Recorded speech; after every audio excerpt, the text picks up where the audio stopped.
రాష్ట్ర వ్యాప్తంగా ప్రజా సమస్యలను అధికారుల దృష్టికి తీసుకెళ్లేందుకు ప్రభుత్వం ప్రజా సమస్యల పరిష్కార వేదిక మీకోసం పేరుతో గ్రీవెన్స్ నిర్వహిస్తోంది. ఇందులో భాగంగానే ప్రకాశం జిల్లాలో కలెక్టర్ ఆధ్వర్యంలో అన్ని శాఖల అధికారులతో సోమవారం మీకోసం కార్యక్రమం నిర్వహిస్తున్నారు. అయితే తమ సమస్యలను పరిష్కరించమని మండల కేంద్రాల్లో జరిగే గ్రీవెన్స్ లో అర్జీలిస్తున్న బాధితులు కాళ్లరిగేలా తిరుగుతున్నా అక్కడ న్యాయం జరగట్లేదట. దీంతో వారు దూర ప్రాంతాల నుంచి ఒంగోలు వచ్చి కలెక్టర్ తమీం అన్సారియాను కలిసి తమ బాధలను విన్నవించుకుంటున్నారు. మరింత సమాచారం మా ప్రతినిధి సురేష్ అందిస్తారు. ప్రకాశం జిల్లా ఒంగోలులోని కలెక్టరేట్ లో ప్రజా సమస్యల పరిష్కార వేదిక ఈ రోజు జరుగుతుంది. కార్యక్రమాన్ని చూసుకుంటే దాదాపుగా 400 నుంచి 500 మంది వరకు ఉదయం నుంచి వస్తున్న పరిస్థితి కనబడుతుంది. అయితే ఇక్కడికి వస్తున్న అర్జీదారులు చాలా మంది భూ సమస్యలు ఇతర సమస్యలతో వస్తున్నప్పటికీ వాటిలో ఎక్కువ శాతం అయితే స్థలాలు పొలాలకు సంబంధించినవే ఉన్నాయి. అలాగే డిజేబుల్డ్ పర్సన్ కి సంబంధించి వాళ్ళకి రావాల్సిన వీల్ చైర్స్ వాటికి సంబంధించి అట్లాగే ఏదైతే ఈ రహదారుల విస్తరణలో ఇల్లు పోతున్నాయో వాటికి సంబంధించి అయితే అర్జీలు అయితే వస్తున్న పరిస్థితి. అది ఈ సమస్యల మీద ఎన్నిసార్లు తిరుగుతున్నా గానీ అధికారులు అయితే పట్టిపట్టనట్టు వ్యవహరిస్తున్నారని చెప్పి అర్జీదారులు ఎవరైతే ఉన్నారో వారు చెప్తున్న పరిస్థితి. అయితే ఇక్కడ చూసుకుంటే ఇప్పుడు మనతో పాటు కొంతమంది అర్జీదారులు వారైతే ఒకతను అయితే డిజేబుల్డ్ పర్సన్ ఉన్నాడు. ఈయన గత 3 సంవత్సరాల నుంచి 2023 నుంచి ఇప్పటి వరకు అయితే తనకు ట్రైసైకిల్ ఏదైతే బ్యాటరీ వెహికల్ ఉందో అది కావాలని చెప్పి తిరుగుతున్న పరిస్థితి.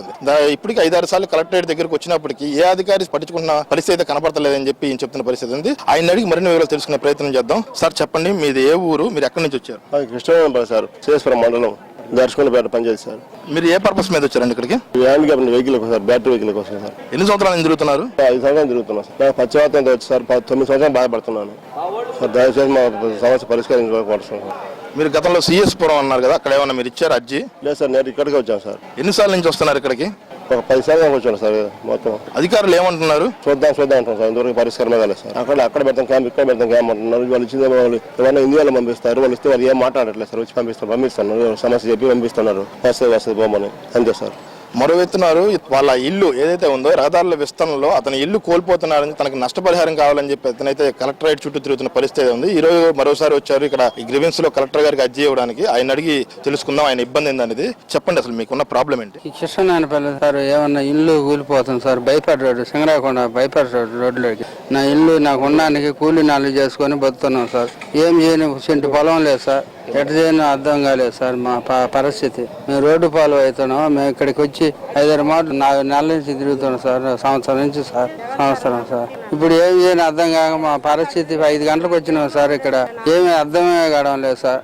ఏం చేయాలి మా పరిస్థితి? పిల్లలు అందరం ఎండల పాలు వానల పాలు కావాలి సార్. మాకు సెంటు పొలం లేదా, ఇల్లు పోతే మా పరిస్థితి ఏంటి సార్? మాకు నట్టపరమా ఏదైనా డబ్బులు ఏమీ లేదు సార్. వరకు రోడ్డు 1 కిలోమీటర్లు యువతలకి 1 అడుగు ఉన్నది అంతే. నా ఇంటికి ఆ రోడ్డుకు ఏం లేదు సార్. ఆ వల్ల ఏం పోలేదు. నా కృష్ణనారాయణపల్లి ఇంటి దగ్గర నాదే ఇల్లు మేడ పోతుంది సార్. పోతే నేను ఎక్కడ ఉండడానికి అర్థం కాలేదు సార్. నా శ్రమ చెబితే సార్ ఎక్కడన్నా చచ్చిపోవాల్సింది సార్. మీరు అక్కడ లోకల్ గా ఉన్న సిఎస్ పురంలో ఉన్న ఎంఆర్ఓ ఆఫీస్ లో ఇంతకుముందు అర్జీ ఇచ్చారు? అడిగి పోతే వాళ్ళు శాస్త్రం అంటాను కానీ ఏం చేయలేదు. డబ్బులు మాకు పడలేదు సార్. వాళ్ళందరికీ డబ్బులు పడినాయి సార్. ఒకరు స్థలాలకు పొలాలకు. నాకు ఇంటికి ఇప్పుడు ఏమి సమాధానం చెప్పలేదు సార్. నా పరిస్థితి చూసి అన్న ముందు చచ్చిపోవాల్సి వస్తుంది సార్. ఇప్పటికి ఒంగోలుకి 2-4 మూటలు వస్తుంది సార్. నా పరిస్థితి ఏంటి సార్?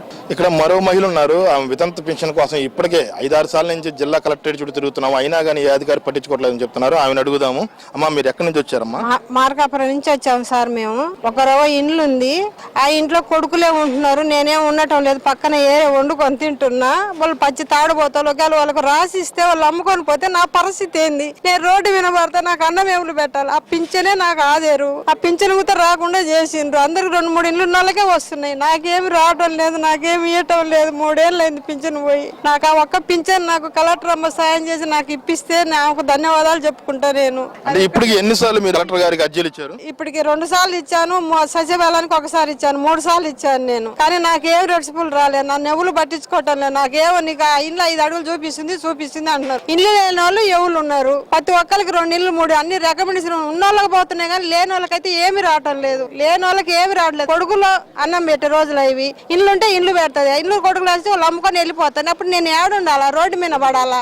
నాకు ఆ పింఛనే ఆదేరు. ఆ పింఛన్ వచ్చేటట్టు చేస్తే ఆమెకు జీవితాంతం రుడపడి ఆమె పేరు చెప్పుకొని నన్ను మందులు తెచ్చుకొని అంత అన్నం గంజి కాసుకొని తింటా నేను. అదే నా పాపం. నాకు ఏ పాపం లేదు. నాకు ఇంకా ఇల్లులు కావాలి, ఆస్తులు నాకు ఏమీ వద్దు. అది ఒక్కటే మేడం, నాకు ఆ ఒక్క పింఛన్ వచ్చేటట్టు చూడండి దయచేసి.